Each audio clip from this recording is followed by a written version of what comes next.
Hello everyone. Sorry for not posting any video in last couple of weeks actually.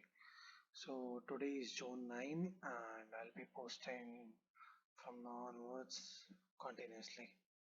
So I hopefully see you guys around. So let's start. The major headline is that center places fresh orders for 44 crore COVID-19 vaccine doses. I think this is going to give it a the necessary boost the vaccination drive. Currently we are in phase 3 vaccination process, so hopefully it will give it much more boost, the much needed boost to be precise. In addition to 25 crore doses of Covishield and 19 crore doses of Covaxin, the health minister also placed 30 crore doses of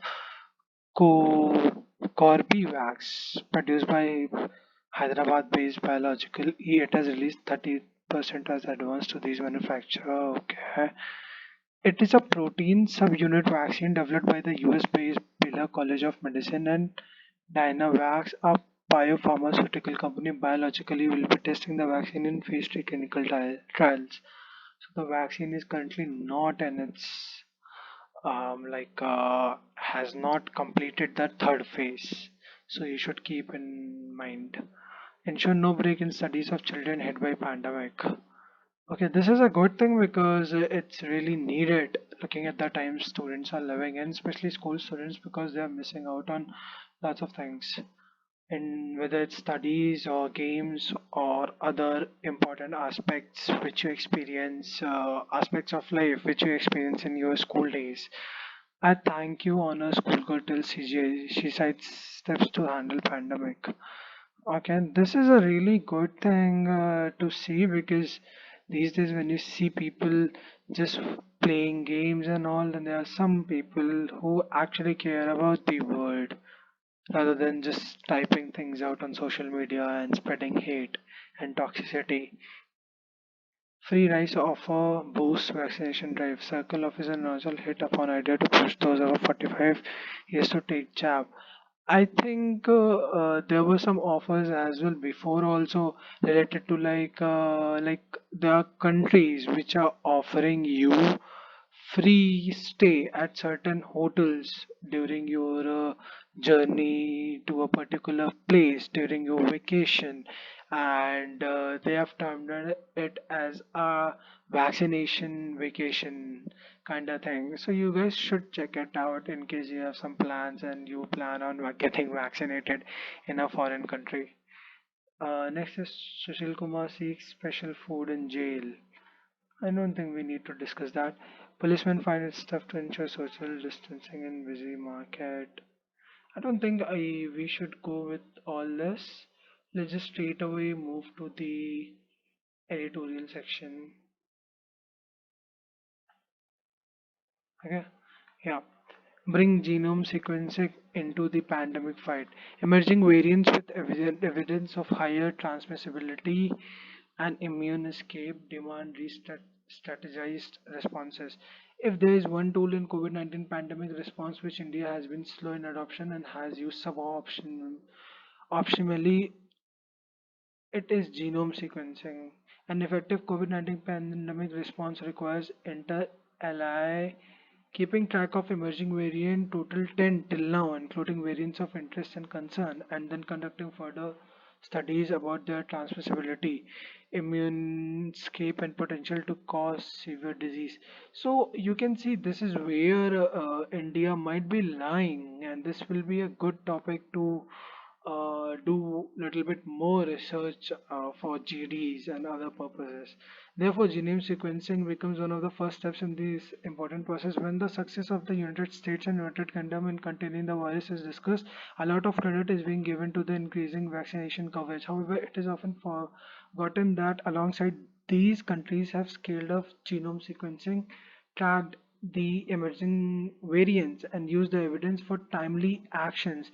India seems to be flattering on both expanding vaccination coverage and genome sequencing.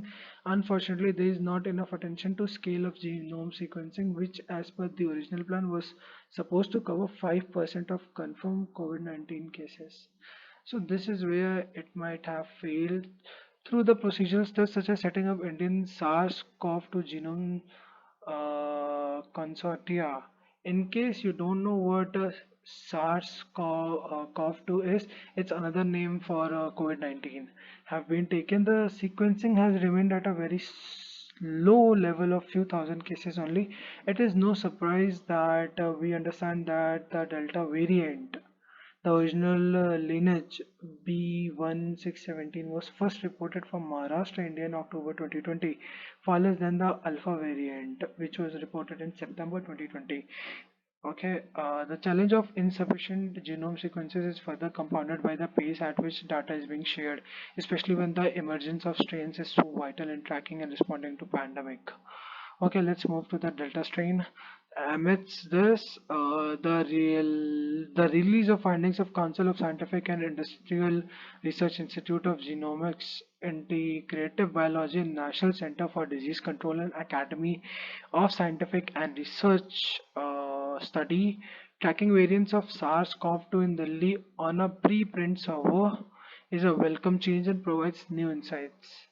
Okay, the first detailed study of this virus genome sequencing data from any Indian state and provides from any Indian states and provides very useful insights on the behavior impact of Delta variants. Around the same time, Public Health England reported that the Delta variant has become the most common circulating strain in UK, replacing Alpha. The early data for the PHE has interpreted that the Delta variant may be responsible for more severe diseases and high rate of hospitalization compared to all previous variants.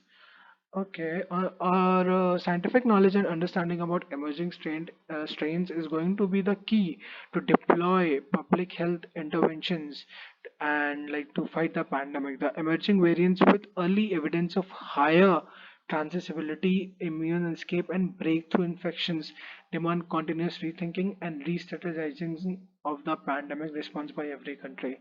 The steps here. First, India needs to scale up genome sequencing across all states. There should be sufficient and representative samples collected for genomic sequencing to track district level trends in circulating variants. More genomic sequencing is needed for large urban agglomerations. Okay, a national level. Can you guys give me a sec? Because, like, if you're looking at CAD, then the word they've mentioned there, agglomeration, seems quite fascinating to me. Okay, a national level analysis of collated genome sequencing data should be done on a regular basis and findings shared publicly. Second, the Indian government needs to invest and support more scientific and operational research on vaccine effectiveness. The data should be analyzed on a regular basis and should include various stratifiers such as age, gender, comorbid, comorbid. So these are the factors, like steps that India could take from now on. Third, there are early indicators of immune escape and reduced vaccine effectiveness against the Delta variant. India till the end of May has administered at least one dose of vaccines to 43% of people older than 60%, 37 of those older than 45. Doses, it mean the focus of vaccination should be to achieve saturation coverage of the higher risk population with both shots than one shot to everyone. Does it mandate a need for a reduced gap between the doses of Covishield for another anyone older than 40? Should vaccination of those 18 to 44 years be put on hold till vaccination supplies assured? These are the questions which experts need to deliberate and come up with answers. Yeah, exactly. And earlier the time for Covishield, I think it was also for a month only, like 24 days to 30. But now it has been shifted to 12 to 16 weeks. So earlier people used to think that this is because there are no vaccines available, but when you look at the reports, then the effectiveness uh, gets more and more when the duration between the first and second dose is in between 12 weeks to 16 weeks. The change in vaccine policy should help improve India's response to the pandemic. The centers announced the much needed course correction in India's vaccination policy, with Prime Minister Narendra Modi taking the podium to announce that the month old decision to leave states to procure vaccines on their own for their population 18 to 44 would be ending in 2 weeks. States were allowed to procure 25% of the vaccines manufactured in the center 50%, a policy that the Supreme Court terminated irrational and arbitrary. The court's comment have had a salutary effect from June 21. The center will be procuring 75%, and the state will no longer have to pay vaccine companies for the same. Vaccines will continue to be free for all those who choose to get their shot at government centers. The 25% vaccines that were allotted to private hospitals will continue to. I think this is very good because earlier we came to know about like Punjab. Punjab use like what it did was the government, the health ministry, sold the 25% vaccines they procured for the for vaccinating people. They sold it to private companies, and as a result, the doses were around 1500. So, like a lot of hangama happened. The ceiling price on vaccine in hospitals will bring predictability and be hugely beneficial to citizens. And yeah, this is a very good thing. True, though there are substantial numbers of senior citizens yet to be vaccinated, particularly with a second dose, it is clear that the foreseeable demand will be in the sub 45 categories. Yeah, and that's quite obvious as far as I know, because the people who are very how like the people who decided to get vaccinated, they got vaccinated in the second phase, like which was like after the healthcare workers. They got they have got like both of the doses now. I've met people in that category, and I've seen most of them getting vaccinated in the phase two. So I think there will be a very good amount of demand in the sub 45 categories. And yeah, this policy was much needed. State interventions in Lakshadweep's future. The archipelago integration into the mainstream should not lead to emotional alienation and physical damage. The Lakshadweep administration, which is now facing a storm over draft rules introduced by its administrators, has now provided a fresh rationale for its fresh rationally for its proposals. I think that's what it is. Sorry if I'm reading it wrong. Shifting from public policy to purpose, ignoring public interest, whereas the strategic issue in the is the interplay of ecological fragility, insular cultural geography, and strategic location. There are two competing visions for its future. Niti Aayog in 2019 identified water villas and land-based tourism projects as the development issues faced by the island, suggested zoning based on land acquisition and focus on substantial development, ignoring the fragile environment and culture. Um, review tourism strategy, political insensitivity. Meanwhile, innovation needed. Lakshadweep is a unit district union territory with a top heavy administrative system for more than half a dozen all India service officers, essentially creating work for themselves. Interventions should be limited to setting boundary conditions for both resorts and development institutions with income from taxing resource given to the inhabitants. Okay, so I think that the present strategy doesn't seem to be working well for the island. The change vaccine for should help improve India's response to the pandemic. Okay, I think we have read it. The time for mail. Maldives and India have an opportunity to work for changing power structures at the UN. The election of Maldives Foreign Minister Abdullah Shahid as the president of the 76th session of the United Nations General Assembly that began in September for 2021-2022 session is a major boost for the island national international profile. The election marks the first time a Maldivian will hold a post in the UN's history, and his margin of victory 142 is challenger 48, indicating support from nearly three-fourths of all the countries at the UN is significant. Yeah, it is significant. The focus now shift to its tenure and social issues such as impact of the coronavirus pandemic and equitable access to vaccine. Cooperation is close, and Mr. Shahid is in discussion to appoint an Indian development as chief aide. Given that the previous president of United Assembly from Turkey had ruffled feathers with his remarks in Islamabad that Pakistan was duty bound to raise the Jammu issue, Jammu and Kashmir dispute more strongly at the UN. Mr. Said tenure is expected to see a far smoother term for India, especially as the Modi government focuses on showcasing the country at the UN during the India's 75th independence anniversary next year.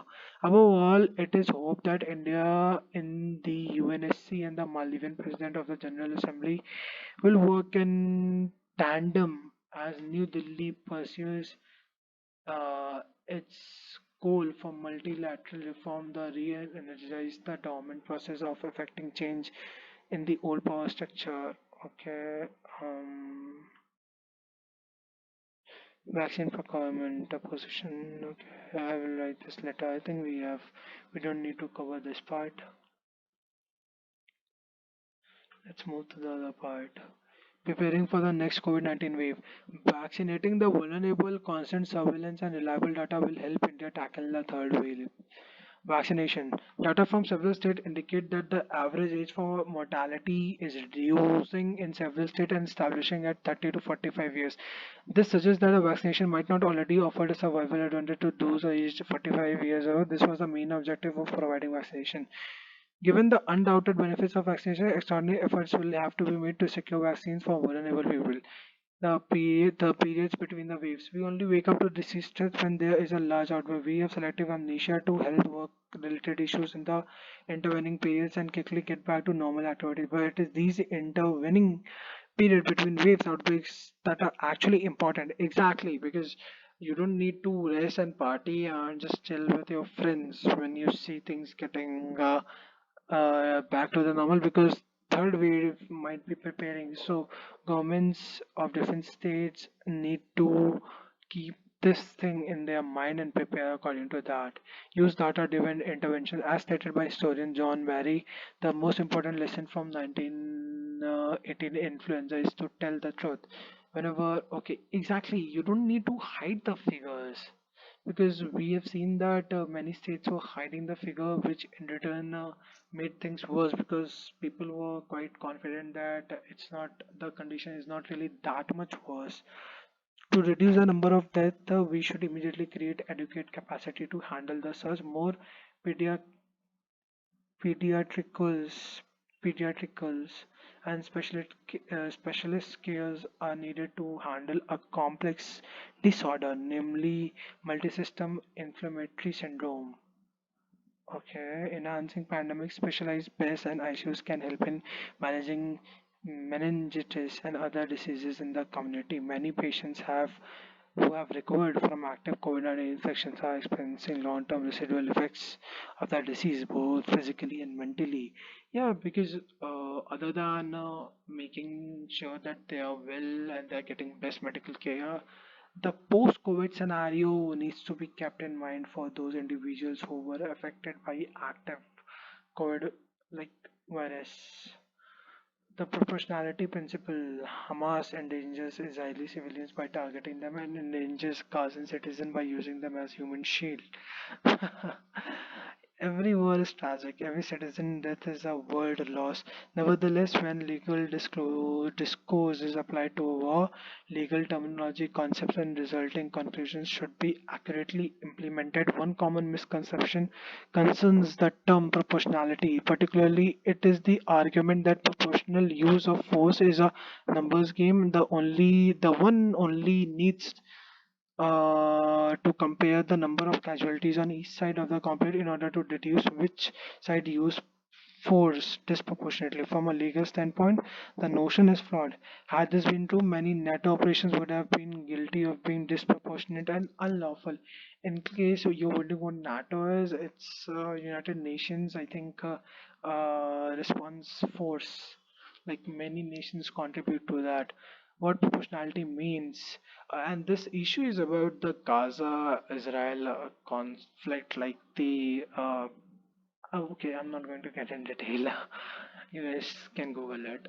The principle of proportionality is defined as the obligation to refrain from any attack which may be expected to cause incidental loss or injuries to civilian damage to civilian objects, which would be excessive in relation to concrete and direct military advantage anticipated. I don't know what has happened to my vocabulary. I'm really sorry. What does this mean in practice? At the outest, it may be useful to stress what proportionality does not mean. Clearly, does not address the casualties in a collective manner because you can't really specify like which side used more force. Just looking at the casualties because it's really uh, a invalid way to determine the forced parameter to determine that parameter.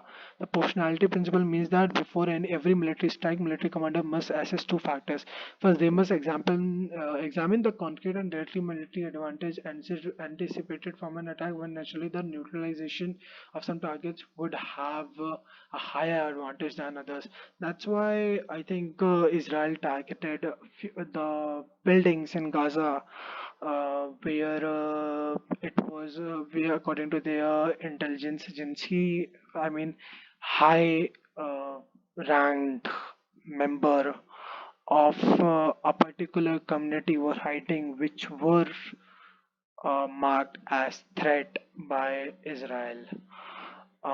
Yes. Okay. In order to offer such advantage, the target must be a military target, such as a weapon depot. Importantly, a seemingly civilian object used by the adversary or military purpose may be considered a lawful target. Okay, that's exactly what they mentioned. I mean, the activities. Okay, leave it.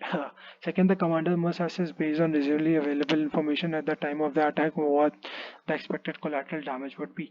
Yeah, this is a very important factor to keep in mind because if you don't assess that this in depth, then a lot of casualties are gonna happen and many people are gonna die. Wrongfully blamed, how it's principle, the lawful why is Hamas using its own population as human shield? This brings us back to the misconception of the principle of proportionality and the knee-jerk reaction that ignores the question who puts Gazan civilian in danger in the first place. In other words, Hamas pays no price for its war crimes, and often it is Israel that is wrongfully blamed.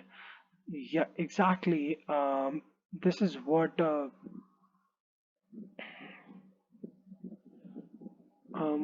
which is in relation to the concrete and indirectly. Okay, I was just looking at the proportionality part because I'm having a little bit tough time understanding the true meaning of this proportionality principle. Building trust in governance, a service delivery platform which builds trust between citizens and government has shown results. Historically, Indians have had low social trust and have looked to authorities to enforce compliance. But over the last decade, India has witnessed a big and welcome in social trust. Indians are increasingly comfortable sending money to a phone number from their phones and getting into taxis driven by strangers. Okay. Yeah, it's a good thing for business, I guess. Let's go to economic section. This is my first time, like after a while, getting back at this is the foreign section. Um, let's just go to the business section. Okay, economic. World Bank sees India is growing by 8.3%. Lender says forecast, however, mass damage from COVID second wave pegs global growth at 5.6. This is a good thing, I think. Collapse and recovery. Economic activity in India would likely follow similar but less pronounced collapse and recovery trend. The pandemic will undermine consumption and investment as confidence remains depressed and balance sheets damaged. Everyone could see that, honestly. For the world as a whole, losses to per capita income would not be reversed by 2020 for some two-thirds of emerging market and developing economies. While there are welcome signs of global recovery, the pandemic continues to inflict poverty and inequality on people in developing countries. Yeah, we can clearly see that in developing nations, honestly. Textile units in Kanpur, Chennai, Kanchipuram was hit by COVID stress.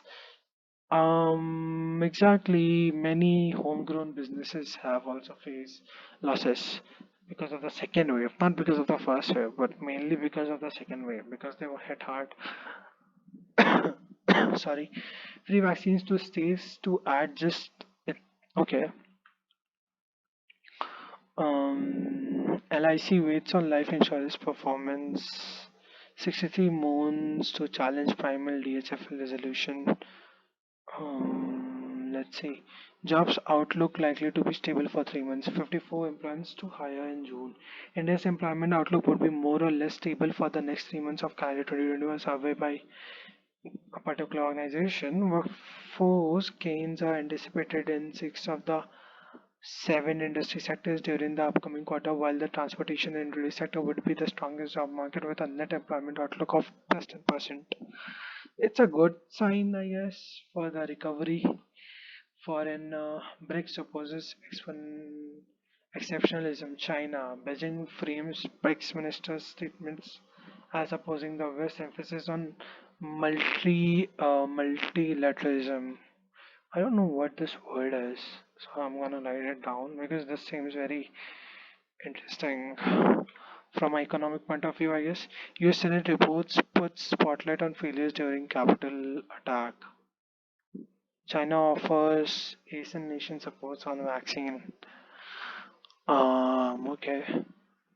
I think that's all for today, and I'll try to like I'll try to cover more and more topics in upcoming sessions. Thank you, and share the video maybe with your friends, or just let me know in comments if you have any feedback. Thank you.